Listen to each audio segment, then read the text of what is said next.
Hey, here's a book called Libby Loves Science by Kimberly Dirting.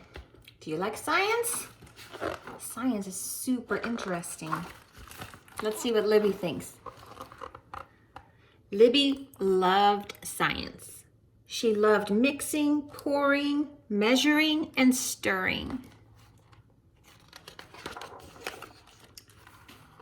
Whipping up ingredients and making delicious things to eat was one of Libby's favorite ways to experiment. Rainbow pancakes taste way better than plain ones, she told her family. And sometimes it was true.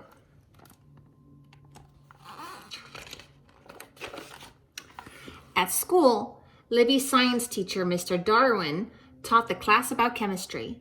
Libby loved chemistry because it is all about mixing, pouring, measuring, and stirring. Not all chemical reactions occur at the same rate, said Mr. Darwin. Uh-oh, said Libby. Looks like ours reacted too much. Remember, your measurements need to be precise, said Mr. Darwin. But it's okay. Mistakes can lead to discoveries. And sometimes making mistakes was way more fun than cleaning up.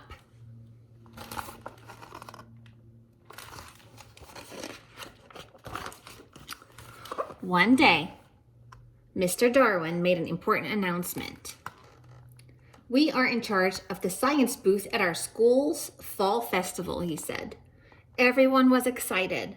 The fall festival was fun, and Libby liked the science booth the best. Yay, we will have the best booth ever, said Libby. This year, the booth that gets the most visitors and collects the most tickets wins an ice cream party, said Mr. Darwin. We need volunteers to run our booth. Libby, Finn, and Rosa jumped up from their desks. We'll do it, said Libby.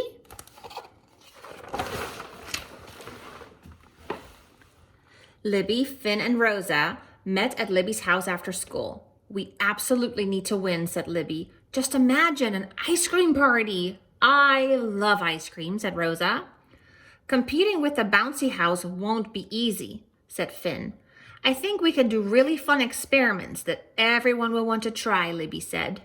Cool. We can decorate the booth too, said Rosa. I have tons of art supplies, said Finn. We can make our booth really stand out. Libby, Finn, and Rosa searched for fun experiments. They made a list of possibilities and voted for their 3 favorites. Finn decided to make giant bubbles. Rosa wanted to mix fluffy slime. And Libby chose to launch a rocket. I can't wait for the festival, she said. Finally, the day of the festival arrived. Libby, Finn, and Rosa got there early to help Mr. Darwin set up the science booth. Finn hauled in hula hoops, dish soap, corn syrup, and a kiddie pool. Rosa carried a basket of shaving cream, glue, saline solution, and glitter. Libby brought baking soda, vinegar, and empty water bottles.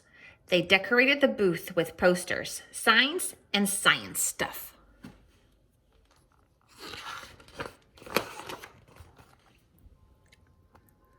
When the festival opened, the cotton candy booth was swamped right away. The dunk tank was a huge hit, but the face painting team was the one to beat. The festival was crowded with friends and families and teachers having fun. No one's coming to our booth, said Finn. Maybe everyone thinks science is boring, said Rosa. Science is never boring, Libby said. We just need to show them chemistry is fun.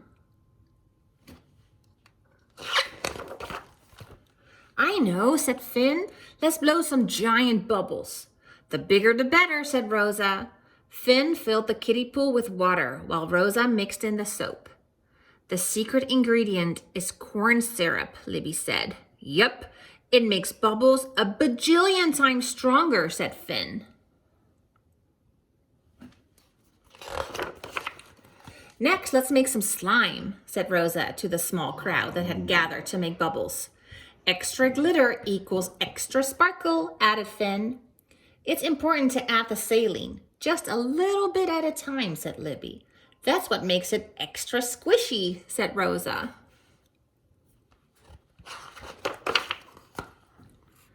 Now for the grand finale, said Rosa. Our rocket will be out of this world, said Finn. We'll win for sure. If we use extra baking soda, the rocket might go even higher, said Libby. Science is a blast, said Rosa. When Libby added in the baking soda, the liquid started to bubble. When the bottle filled up, the rocket zoomed high into the air. Whoosh!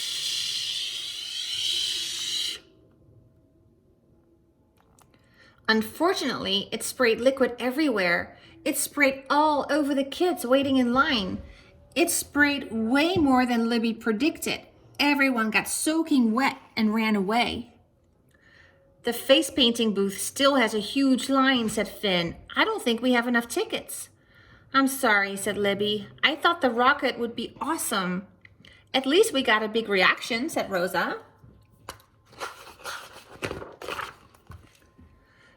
The next day, Principal Neil announced the winner of the Fall Festival Booth Contest. The ice cream party goes to the art club, she said.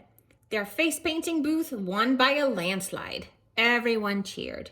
Even Libby, who felt she'd let her science class down. Mr. Darwin called Libby, Finn, and Rosa to his desk. You three did a great job on the booth, he said. But we didn't win the ice cream party, mumbled Libby. That doesn't mean we can't celebrate how hard you tried, Mr. Darwin said. Any ideas? Maybe we can have our own party, Rosa said.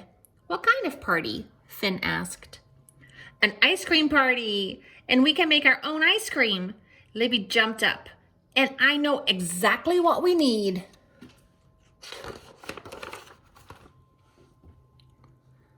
Libby wrote a list of ingredients on the board. Rosa borrowed sugar from the teacher's lounge. Finn ran to the cafeteria for ice, vanilla, and milk. Mr. Darwin grabbed rock salt and freezer bags from his supply cabinet. Libby walked the class through the steps in the recipe. She even added lots of colors because rainbow ice cream usually tastes better than plain.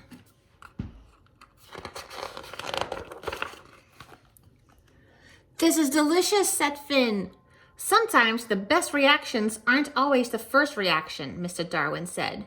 Because ice cream is cool, said Rosa. Yeah, said Libby, and science is cool too. Did you guys ever make ice cream in plastic baggies? It's kind of fun.